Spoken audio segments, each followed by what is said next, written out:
Nosotros somos los que llamamos a la gente a un alto estándar, y cuando no cumplimos con ese estándar en nuestro trato con los no creyentes, ellos lo usarán para atacar la integridad de Cristo mismo, y los gentiles blasfeman por causa de nosotros. Hoy, en Renovando tu Mente, cumpliendo la promesa.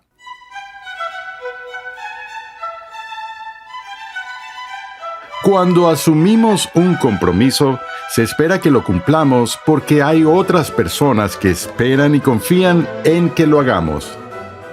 Bienvenido a Renovando tu Mente con el Dr. R.C. Sproul, mientras concluimos una edificante serie de enseñanza de 6 lecciones titulada Juramentos y Votos. En esta serie, el Dr. Sproul ha examinado la enseñanza bíblica sobre los juramentos y votos legítimos.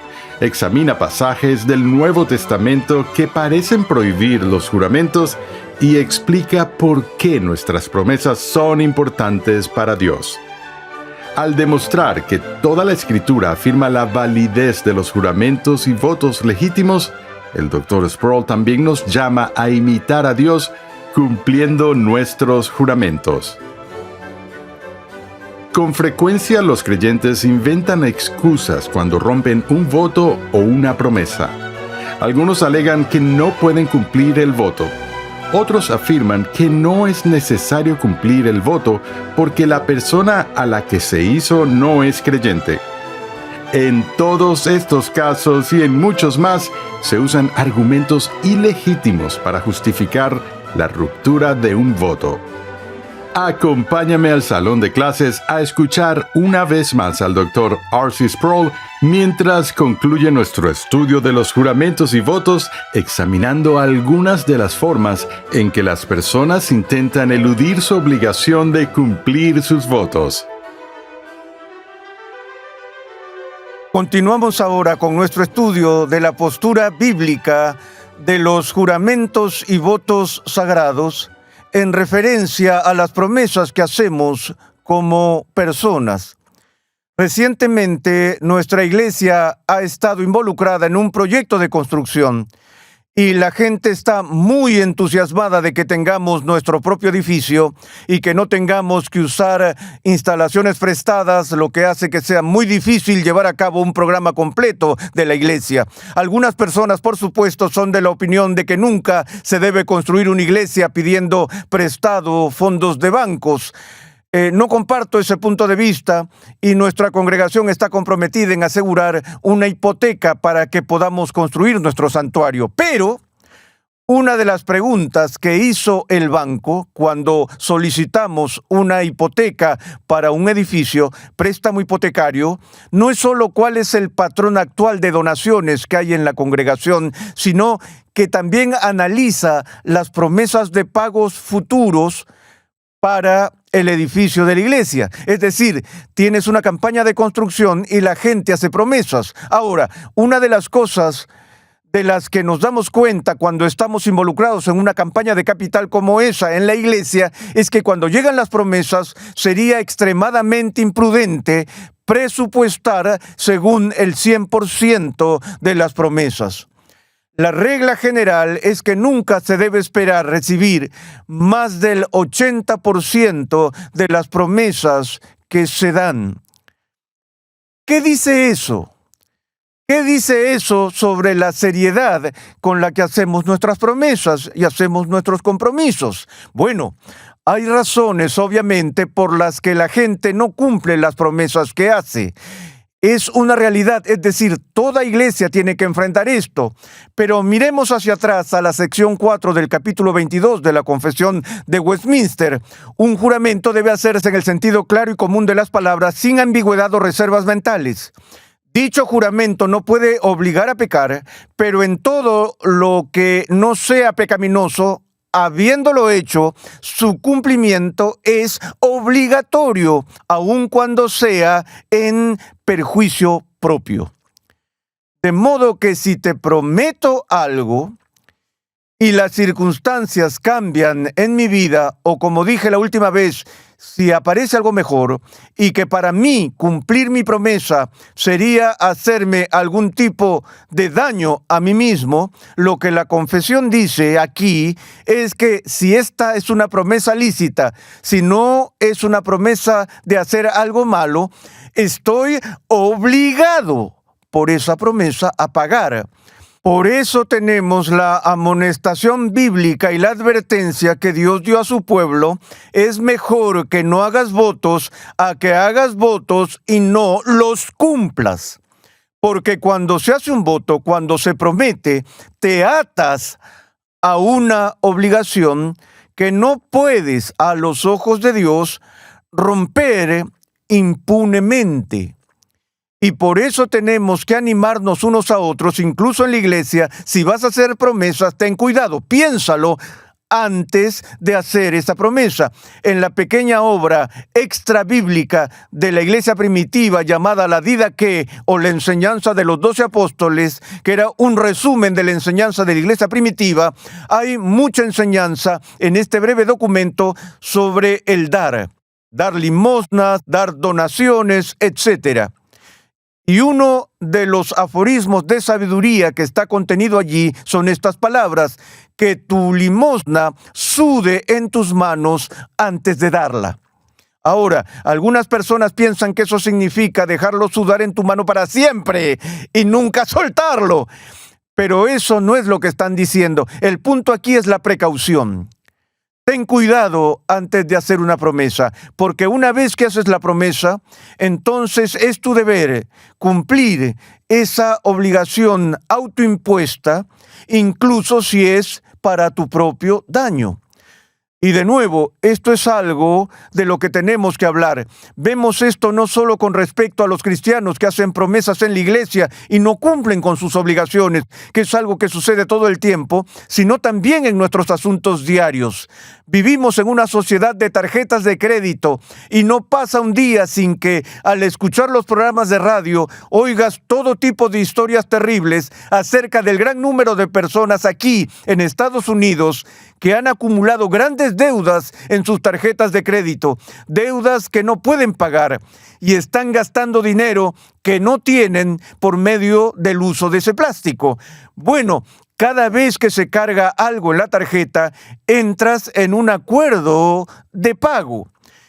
Entro a una tienda, quiero comprar un televisor, no soy dueño de ese televisor, alguien más es dueño del televisor, el dueño de la tienda es dueño del televisor, y es dueño del televisor porque ha pagado con su dinero al fabricante para asegurar la propiedad de ese televisor, y ahora él lo pone a la venta. Yo entro y compro el televisor, pero lo compro al contado, a crédito, o uso una tarjeta de crédito. Todas esas maneras implican promesas de mi parte de que pagaré por ese bien. He creado una expectativa en el vendedor de que se le pagará por sus bienes o sus servicios, y me he comprometido con mi firma a pagar lo que debo. Y cuando no lo hago, estoy robando a mi prójimo, lo cual viola la ley de Dios. Así que cuando rompemos nuestra promesa de pagar, porque pensamos que va a ser demasiado doloroso, estamos robando a otras personas. El otro día estaba escuchando a la doctora Laura mientras conducía el auto y entró la llamada de una persona por un asunto de conciencia con el que estaba luchando porque tenía un hijo recién nacido y sabía que había un programa del gobierno disponible donde podía obtener fondos de ayuda para comprar alimentos de bebé. Y esta persona quería saber si podía solicitar ese subsidio del gobierno, a pesar de que su familia se oponía a usar la ayuda del gobierno, ya que a él le era posible pagar esa cuenta. Y él dijo que no le era posible, tenía un trabajo de tiempo completo, pero le era difícil comprar la comida del bebé, puesto que tenía préstamos educativos que debía pagar y también tenía un auto nuevo y tenía que hacer los pagos del auto. Y la doctora Laura, al estilo típico de la doctora Laura, aterrizó a este tipo en sus dos pies. Ella dijo: ¿qué estás haciendo? Ir a comprar un auto nuevo cuando no puedes cumplir con las obligaciones que ya tienes. Pero, ¿cuál es la excusa que usualmente damos? Sí, pero si no tengo estas cosas, me sentiré mal. Sería muy doloroso para mí. Así que no cumpliré con mi obligación, en este caso, para poder cumplir con aquella otra obligación a fin de obtener lo que quiero. Eso es lo que implica la ética de la promesa de pagar. Si no puedes pagarlo, no lo compres. Así de simple. Ahí es donde en muchos casos somos seducidos a vivir más allá de nuestras posibilidades con los programas de facilidad de pago que nos ofrecen los vendedores. Pero recuerda que esos programas de pago fácil implican una promesa de pago. Y cuando no pagamos, entonces nuestro sí no significa sí y nuestro no no significa no. Y hemos violado la ética cristiana de cumplir la promesa. Finalmente, en la sección 4 dice: tampoco debe violarse, es decir, el juramento, aunque se haya hecho a herejes o infieles.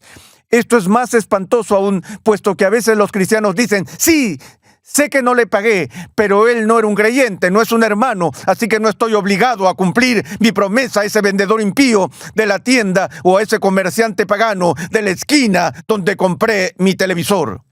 En todo caso, con mayor razón estamos obligados. Si fuera posible estar aún más obligado que estar absolutamente obligado. No es posible, pero hay un contexto más amplio aquí, donde escuchamos las advertencias de las Escrituras que los gentiles blasfeman por causa de nosotros. Nosotros somos los que llamamos a la gente a un alto estándar, y cuando no cumplimos con ese estándar en nuestro trato con los no creyentes, ellos lo usarán para atacar la integridad de Cristo mismo, y los gentiles blasfeman por causa de nosotros. De nuevo, cuando Pablo dice eso, él está perfectamente consciente de que los gentiles blasfemarán todo lo que quieran sin nuestra ayuda, pero nunca debemos darles una excusa tratándolos de una manera pagana. Así que tenemos esa obligación.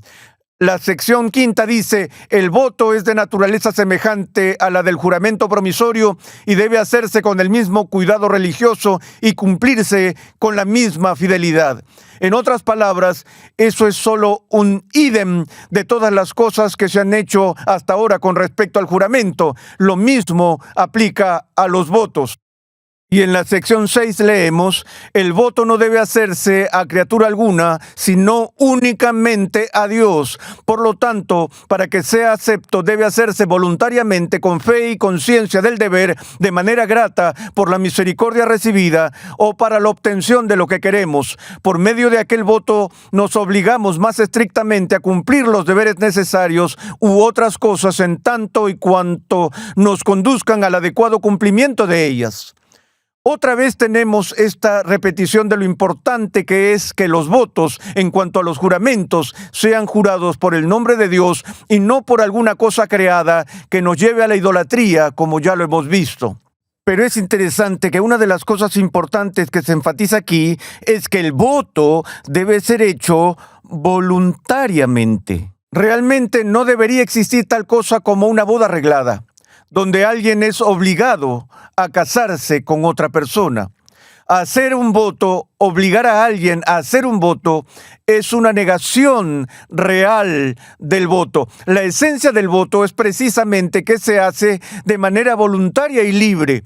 Nadie me obliga a hacer esta promesa, pero yo, en buena conciencia y consciente de cuáles son las obligaciones y dispuesto por muchas razones, en primer lugar, tal vez por gratitud, hago este voto. Pero necesito hacer este voto. Por la razón que sea, me comprometo estrictamente a cumplir con los deberes necesarios. Ahora, en el capítulo 7 continúa diciendo: nadie deberá jurar que realizará cosa alguna prohibida por la palabra de Dios, o que impida algún deber mandado en ella, o a lo que no está en su capacidad y para cuyo cumplimiento no tenga promesa alguna o talento de parte de Dios. Una vez más, Esto es un paralelo en muchos aspectos a lo que ya se ha dicho sobre el juramento, pero hay algunos matices sutiles que me gustaría comentar a medida que continuamos. Ningún hombre puede prometer hacer algo prohibido en la palabra de Dios. Te recuerdo una vez más que esta sección es sobre juramentos y votos lícitos, porque hay juramentos y votos ilícitos. Vi una entrevista en la televisión de un hombre que dirige un burdel en el estado de Nevada, y en este programa de entrevistas hablaba con gran alegría de lo próspero que había sido su negocio a lo largo de los años. Y lo creas o no, el entrevistador le preguntó a qué le atribuía este gran éxito en su negocio empresarial de dirigir un prostíbulo. Él dijo, bueno, cuando comencé este negocio hice un voto a Dios de que si Dios me bendecía en este negocio, le daría un cierto porcentaje de los ingresos. Y dijo, Él me ha bendecido y yo he sido fiel. He estado diezmando mis ganancias de este burdel.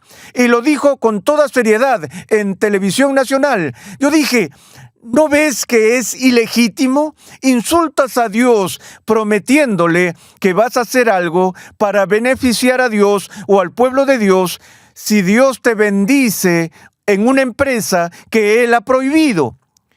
Ese es un voto ilícito, porque la persona está prometiendo hacer algo que Dios prohíbe.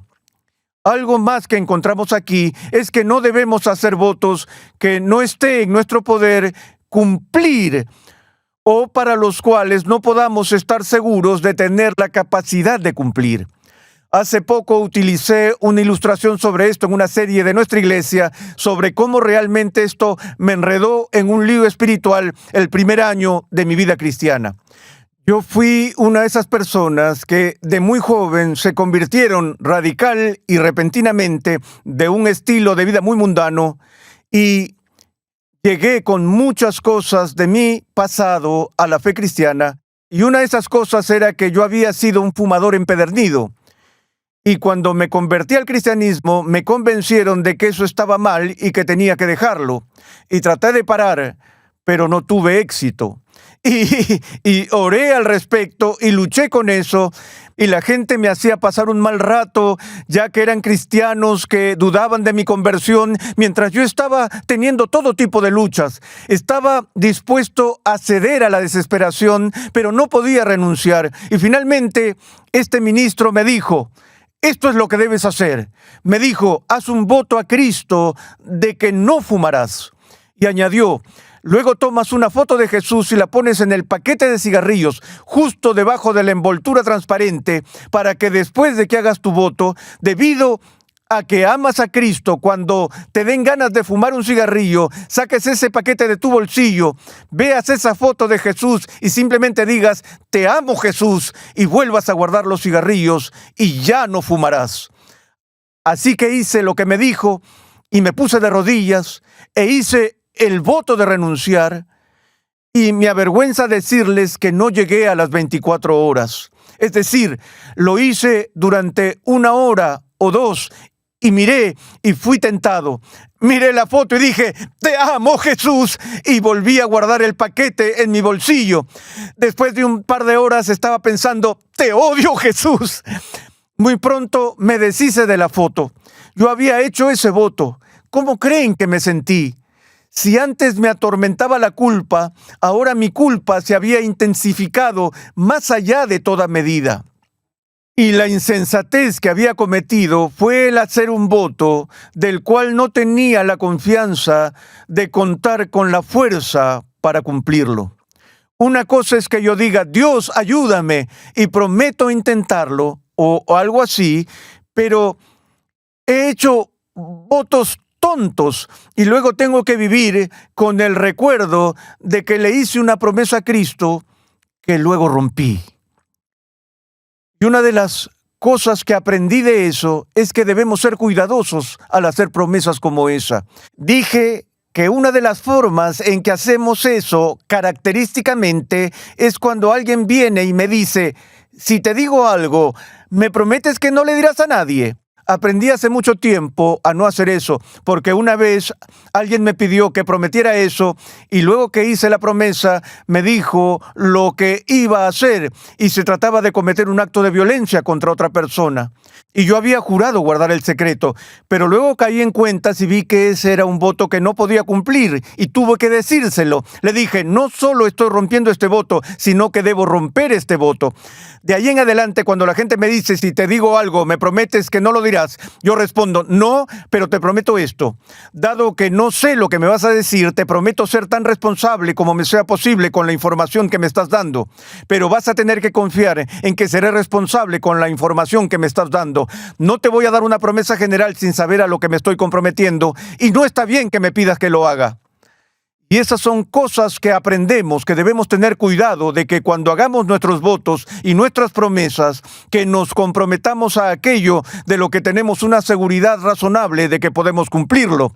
Por supuesto, a lo que se refería aquí en la séptima sección, en la sección final de la confesión, era una crítica a los juramentos monásticos, juramentos de pobreza perpetua, juramentos de celibato perpetuo, etcétera, a lo que Dios no promete que la gente tendrá la capacidad de vivir en celibato toda su vida. Por eso, las iglesias reformadas de la época no querían que la gente hiciera votos de celibato perpetuo, sino que realmente tuvieran la oportunidad de casarse según lo permitían las circunstancias de la Biblia y lo dictaba en ciertos casos.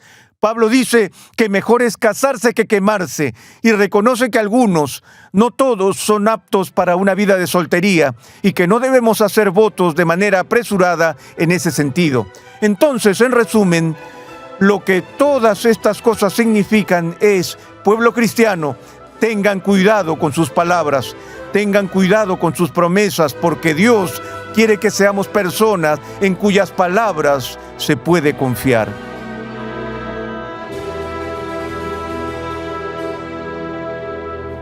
Estás en sintonía de Renovando tu Mente con el Dr. R.C. Sproul mientras concluimos la edificante serie de enseñanza titulada Juramentos y Votos. En esta serie, el Dr. R.C. Sproul examina pasajes del Nuevo Testamento que parecen prohibir los juramentos y explica por qué nuestras promesas son importantes para Dios.